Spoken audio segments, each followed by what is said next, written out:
Hey, what's up guys? This is Hugo here. Welcome back to another episode of playing Gemstone Legends. So in today's video, I'm going to touch up on a topic which I think is very important, especially if you're a free-to-play player or a new player that's just starting out in the game. And the topic is just the number of heroes that we have. You know, the player pool or the hero pool has increased significantly over the last few months because, well, Gemstone Legends has been introducing new hero every single week. And so now we're at a point where if you wanted a hero that has been released in the past, the chances are really slim now, right? Because now we're focused on the new heroes, but there are a lot of old heroes that are good. And if you're a free-to-play, you definitely want to make sure that you are maximizing every bit of resources that you have in the game. And so what I'm hoping to do with this this video is to talk about, you know, what I think some of the ways you can do to really maximize that. And I think to that end, using Wishlist is going to be a good investment of your gems.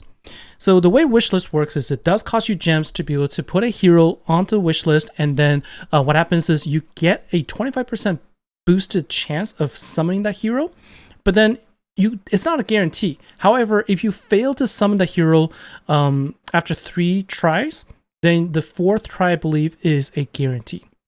So it does seem like, oh, that's still expensive because you're summoning all these legendaries, for example. And that's 2,500, but you're not getting the one you want. Well, the thing is, you're at least getting a guarantee, right? Eventually, you are going to summon a few legendaries, and you want to make sure that the one you get is actually going to be useful, right? So it may seem like counterintuitive right now, but I believe that the best thing you can do for your gaming experience is to utilize the gems on a hero that's going to matter. And so this video is going to be focused on that. And so there are a lot of heroes that I believe are really, really great, but I'm just going to cover a couple right here, and then we can talk about more in the future as well. The very first one that I think that is, you know, definitely one that you cannot pass up on is going to be Necros. So if you don't have any other heroes in the game, you want to get Necros, especially if you want to succeed in Arena, in Wars. This is where you're going to shine because Necros has a unique passive ability that blocks all resurrections. That means like any teams that has Nefre or Leo on the team that resurrects their allies, well, that's not going to happen. This hero makes a huge difference in the game in whether you win or lose in an arena fight. Most times you're going to see Nefre on some team, and if you don't have Necros, you will probably have a hard time with that hero. And you know, you can also get abilities like freeze, decrease defense, and damage all to enemies, and this is all at level 1. Right, so you don't actually need to really put a lot of tomes in this hero either. You can get good benefits right off the start. I would say if nothing else, like if I ended the video right here, I would be happy because at least I got this message cost. 2,500 gems for Necros for a guaranteed chance of getting him after maximum of 4 tries, I think is a good usage of the gems because you don't want to miss the opportunity to get him, right? You don't want to have a bunch of useless heroes that you are not going to be able to use. Necros is going to be one that is going to be for sure going to give you that edge in the game. The next one I'm going to talk about is Brig. So this is going to be geared more for those of you who are new to the game. You may not know this, but a big part of the game is farming, and Brig, as we've mentioned multiple times, is the best farmer in the game.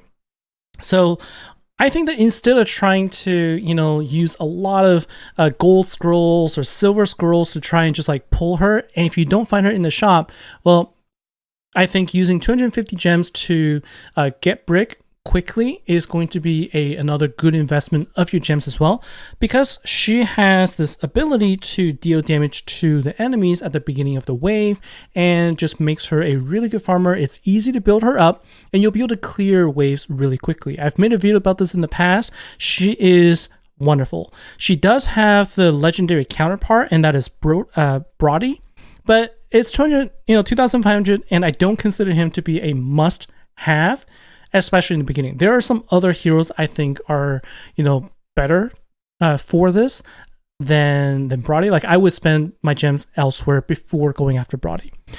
I think after those two, really The choice is up to you at this point, depends on what you're really looking for. But I think, looking for heroes that have unique abilities, unique passives that no other heroes have is going to give you that benefit, because you can get a lot of these. Every hero that you see here, most of them will be, you'll be able to sort of compensate for them by having other heroes. But these heroes I'm going to talk about, they just simply don't have an alternative. This other one, Altiza, isn't another example. There is no other hero right now that blocks increased defense status. Okay, she may not seem like a good hero at first glance, but trust me, I use her as my primary arena attack team and also my primary arena defense. She is really good. She will remove positive stats, and she can also remove additional stats, because I've talked about how it works by reducing the number of turns of the positive stats. And she also has the ability to inflict silence and also decrease defense. Again, at level 1, she's still useful, but again, it's the inability to have the increased defense status that is the unique skill that is going to be very helpful, because there's a lot of heroes out there that boost their damage based on increased defense. Having Altiza on your team will prevent that from happening, and you can have a much easier time taking down your opponents. So if I were to just pick the 3 heroes, those are going to be the 3 that I would pick over anyone else. Notice I'm not actually picking any other main attackers. I would think that Elgath or some of the other attackers, Odile, these are my favorite attackers. But to me, they're not the ones that I think that you should focus your initial investments in, because you can get those attackers from other heroes. You can get the attack from other places, but you will not be able to get those benefits anywhere else except for the 2 heroes I talked about, plus Brick. Okay, and so that's going to be sort of a PSA, if you will, from my perspective. Focus on those heroes. If you can obtain them, then I think that you're going to have a much easier time to make progress in your arena and also in your war efforts. And it's just a good way of making your gems work for you. Okay, so hopefully this has been helpful. Let me know what you think. There are other heroes for sure. I've missed a ton of them. I didn't talk about many of them, but I just wanted to focus on the ones that I thought mattered the most.